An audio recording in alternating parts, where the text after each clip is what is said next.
जी, पाकिस्तान की न्यूजीलैंड के साथ सीरीज के लिए स्क्वाड अनाउंसमेंट हो चुकी है और वनडे और टी20 दोनों के लिए स्क्वाड अनाउंस कर दिया गया है। खुश आइंद बात यह है कि बाबर रिजवान, शहनशाह अफरीदी, हारिस रऊफ ने कम बैक कर लिया है और इन दोनों की इंक्लूजन दोबारा स्क्वाड में कर दी गई है।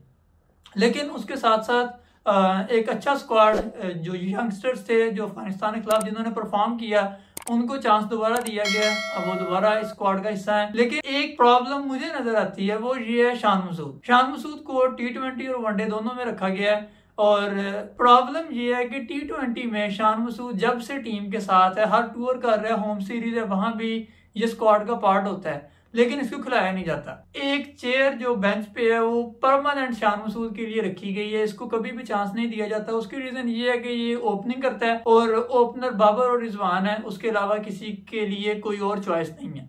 हमारे पास कोई दूसरा ऑप्शन नहीं है, हमने किसी को जगह नहीं देनी, हमने बाबर और रिजवान से ही ओपनिंग करवानी है और वो परमानेंट ओपनर्स हैं, उनकी जगह कोई नहीं ले सकता। तो जब बाबर और रिजवान ने ही ओपनिंग करनी है और शान मसूद उसके अलावा किसी नंबर पे एडजस्ट ही नहीं होता, तो उसको बार बार स्क्वाड में सिलेक्ट क्यों किया जाता है? उसको वनडे के लिए रखें और वहां पे उसको जिस नंबर पे भी खिलाना है वहां भी उसको चांस दें। उसको हर जगह टीम के साथ ले जाया जाता है और उसके बाद वो बेंच पे तसल्ली से बैठा होता है। 3-3 मैचेस की सीरीज है। अफगानिस्तान के खिलाफ भी इसी तरह हुआ कि 3 मैचेस की सीरीज थी, लेकिन तीनों मैचेस में उसको चांस नहीं दिया गया। नए लड़के जो आए थे उनको खिलाया गया, जो कि अच्छी चीज है।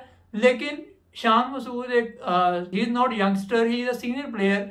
तो उसको जब आप साथ लेके जाते हैं तो बार बार हर टूर में उसको साथ रख के चांस नहीं दिया जाता। तो आई थिंक या तो उसको ड्रॉप कर दिया जाए या फिर उसको खिलाया भी जाए, ताकि अगर उसमें कोई पोटेंशियल है तो उसको आप ऑन स्क्रीन देख लें। इन द फील्ड आपको देख के पता चल जाए खेलने के काबिल है या नहीं। अगर आपको लग रहा है कि ये नहीं खेल सकता तो फिर इसको ड्रॉप करें, उसकी जगह किसी और को लेके आए। So this is not a fair choice. उसके बाद जो एहसानुल्लाह, साइम अयूब, इन दोनों ने परफॉर्म किया था अगेंस्ट अफगानिस्तान और अच्छी परफॉर्मेंस रही इनकी, तो इन दोनों को दोबारा स्क्वाड में इंक्लूड किया गया है। उसके साथ साथ जो उस्मान कादर है उसको ड्रॉप किया गया है और उस पर उनकी स्टेटमेंट भी ये आई है कि मुझे प्रॉपर चांसेस नहीं दिए जाते। तो शायद उनकी बात अपने एंड पे ठीक है, लेकिन दूसरे एंड पे ये भी है कि उन्होंने कहीं परफॉर्म भी नहीं किया।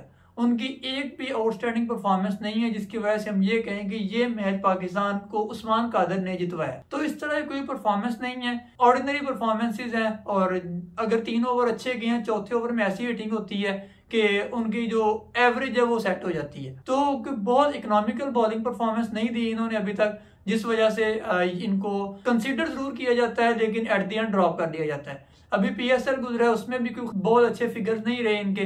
तो जब तक आप परफॉर्म नहीं करेंगे, you should not aim for a green colour और पाकिस्तान स्क्वाड। एक जो ज्यादती शुरू से होती आ रही है वो है उमर अकमल के साथ। उमर अकमल को कंसीडर किया गया, कामरान अकमल ने बड़ी कोशिश की जो स्क्वाड अनाउंस होना था उससे पहले तक कि किसी तरह मेरी स्टेटमेंट्स की वजह से उसको इंक्लूड कर लिया जाए। उसने जो जो ऑप्शन मिलता गया वहां पे जा जाके कहा कि उमर ने परफॉर्म किया PSL में, लेकिन PCB तक शायद वो आवाज पहुंची नहीं या PCB को उनका कहना पसंद नहीं आया, उनको दोबारा से ड्रॉप कर दिया गया। ड्रॉप क्या, वो कभी टीम में थे ही नहीं, उनको तो कम बैक करवाना था लेकिन वो भी नहीं हो सका। और अब कामरान अकमल ने दोबारा स्टेटमेंट ये दी है कि क्योंकि उमर अकमल टीम के लिए खेलते हैं इसलिए उनको स्क्वाड में नहीं रखा जाता।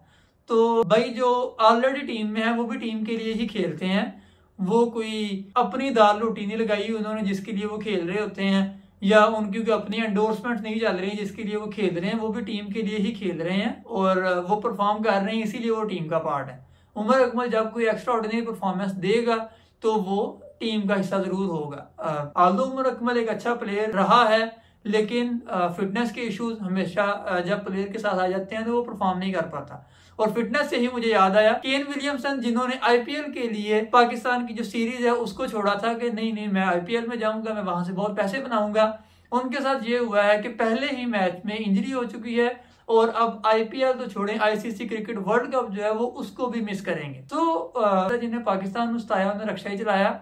तो जब आप पाकिस्तान के साथ ऐसा करेंगे तो जो सुपर पावर ऊपर बैठी हुई है वो आपके साथ भी कुछ इसी तरह से करेगी। और अहमद शहजाद जो कि दोबारा एक चांस मांग रहे हैं, और आई डोंट नो ये स्टेटमेंट ट्रू है या नहीं। उन्होंने ये कहा है कि मैं और कुछ नहीं मांगता PCB, सिर्फ मुझे एक चांस दे दिया जाए, अगर मैं कम बैक कर गया then I will be the part of team और अगर मैं कम बैक नहीं किया तो वो मतलब कहने का मकसद ये है कि उसके बाद वो क्रिकेट छोड़ देंगे।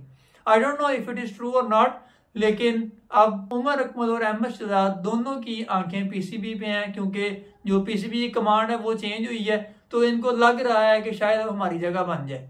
लेकिन उसके साथ साथ इनको फिटनेस पे काम करना पड़ेगा, और फिटनेस से ही आजम खान ज़हन में आ गए कि आजम खान ने भी इसी तरह से कुछ कहा है कि मुझे दोबारा ड्रॉप कर दिया गया है, मुझे कोई प्रॉपर चांस नहीं दिया गया शायद। लेकिन ये स्टेटमेंट देने से पहले इस तरह की बात भूल जाते हैं कि जब आप अफगानिस्तान के खिलाफ खेल रहे थे तो आपने दोनों मैचेस में कुछ नहीं किया। तो 2 मैचेस में आपको प्रॉपर चांस दिया गया था, प्रॉपर आपको बारी मिली, 10-10 15-15 ओवर्स रहते थे जहां पे इनको बारी दी गई थी, तो इन्होंने कुछ नहीं किया। तो जब तक आप परफॉर्म नहीं करेंगे तब तक आपको अगली जो सीरीज है उसके लिए आप स्क्वाड का हिस्सा नहीं हो सकते। तो ये तो सिंपल है, स्ट्रेट फॉरवर्ड सी स्टेटमेंट है, इसमें कोई दो राय नहीं। And in the end congratulations to Shadab Khan, जिनकी वाइस कैप्टनसी बच गई है due to Babar Azam. Statement इस तरह की आ रही है कि बाबर आजम ने कहा कि शादाब खान की वाइस कैप्टनसी बचाई है, लेकिन उसमें थोड़ा सा इशू मुझे ये लगता है कि शादाब खान की कैप्टनसी भी हमने देखी है अगेंस्ट अफगानिस्तान, और वो बड़ी ही कोई थकी हुई कैप्टनसी थी। उस पर मैं पहले भी वीडियो बना चुका हूँ, अगर आपने नहीं देखी तो मैं लिंक दे दूंगा।